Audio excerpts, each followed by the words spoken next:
Bakunzi ba Byakubera TV muraho neza. Umwami Yesu ni yamamare, yamamare. Ingoma y'Imana ikwire hose, ubwami bw'Imana buganze mu bantu, imitima yacu igira inyota yo kurarikira iby'Imana kandi tubiharanire. Nkuko bisanzwe bimenyerewe rero inshuti zanjye, nkuko nabibabwiye mu kiganiro cyatambutse, nababwiye ko uyu munsi ari umunsi wo kuganira ku mategeko y'Imana, tukayatekerezaho, tukayatindaho, tukayuza kugira ngo tubashe kuramira mu bwiza bw'Imana, kugira ngo tugume mu nzira Imana yifuza ko twabamo. Ariko mbere yo kuyavuga nashakaga kubanza kuririmba akaririmbo kadushyira mu mwanya neza wo kumva iby'amategeko y'Imana kugira ngo dufashwe neza. Ako karirimbo rero nta kandi karagira gati: ntangazwa n'abantu bo muri iki gihe, gusenga babigize imihango,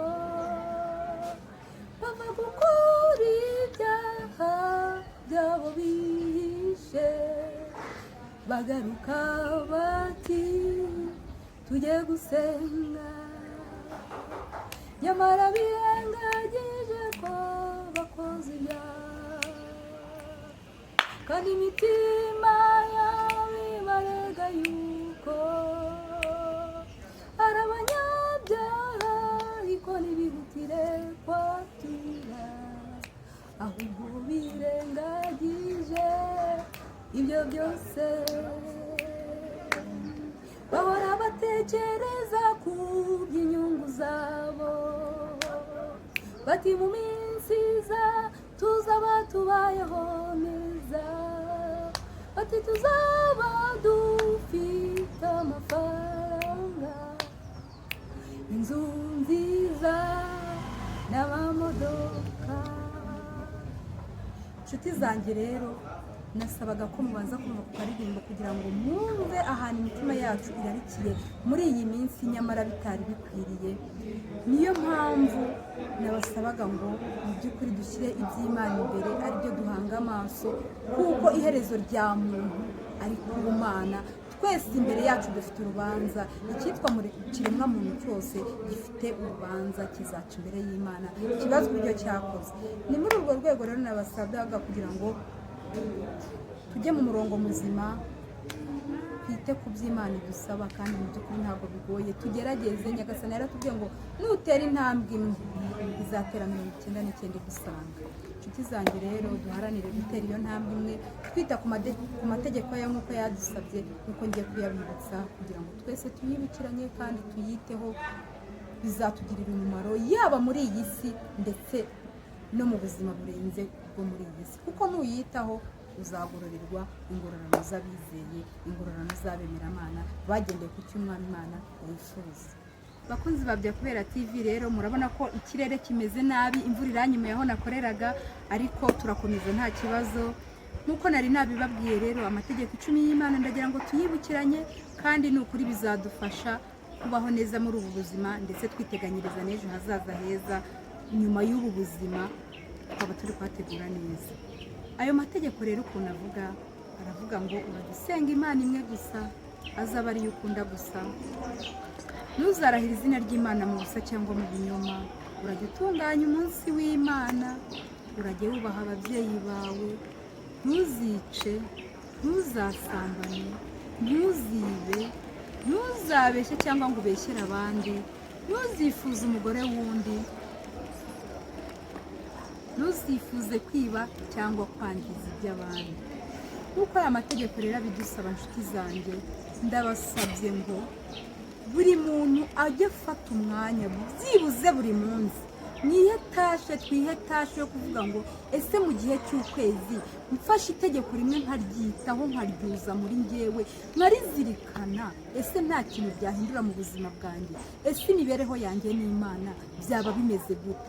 Rwose ndabasaba ngo niba ari itegeko rya mbere uvuga uti uyu munsi ku itariki ya mbere z'ukwezi kwa 11 nihaye tashe yo kuvuga ngo kugeza ku itariki 30 z'ukwezi kwa 11 aya mategeko nzabe narayazingatiye, kandi impamanya nayo numva ndi mu murongo muzima Imana yifuza. rero nshuti zanjye ndabasaba ngo nk'uko itegeko rya mbere ribivuga, urajya usenga Imana imwe gusa. Ikintu rishatse kuvuga rero, ntabwo Imana ishaka ko hari ikindi tuyibangikanya nayo, irifuza ko, irashaka ko, iradusaba ko ariyo twashyira imbere, ntagire ikindi kintu tuyibangikanya nacyo. Ibintu by'ibigirwamana rero dufite hanze aha ngaha ni byinshi. Ushobora kugira ikigirwamana amafaranga, ushobora kugira umugore ikigirwamana, ushobora kugira igikoresho cyawe ikigirwamana, akazi wakagira ikigirwamana. Ubwo rero mu buryo bwiza ni uko washyira Imana imbere kuruta ibindi bintu byose, ukayigira nyambere, kuko ni nayo yagufasha kubana n'ibyo bindi wita ko ari ibyo by'imbere, niyo yagufasha kubibamo neza mu mahoro. Rero ndabasaba ngo nanjye nibwira kuri iyi tariki, iri tegeko rya mbere niryo tugomba kubanza kwitaho. Numara kwita kuri ayo mategeko rwose, nshuti yanjye, ndakubwiza ukuri ko uzabaho neza kandi uzahirwa n'ubuzima. Imana izagusetsa kandi izagukiteje. Ngaha rero nshuti zanjye, reka ndekere aha ngaha.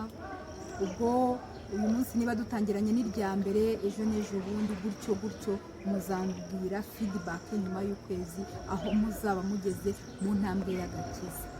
Ndabakunda rero kandi ndabashimiye, nshimye n'Imana cyane kuba yanyemereye ko kuri uyu mwanya ihumeka umwuka w'abazima.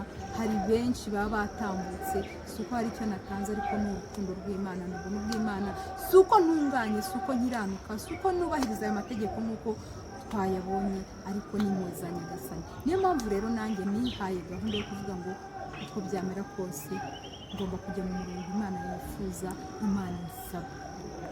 Rero kugira ngo ubutumwa bwiza bugere hose, bagenzi banjye, ndabasaba gukora share, subscribe. Ibyo ndabizi neza ko muzabikora kugira ngo channel yacu igere kure, kugira ngo ubutumwa bwiza bukwire hose.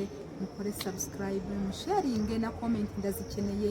Nkeneye impuguro zanyu, nkeneye inama zanyu, kugira ngo njye mbagezaho ibintu by'umumaro byubaka sosiyete nyarwanda ndetse n'isi yose muri rusange. Ndabakunda rero, bye bye.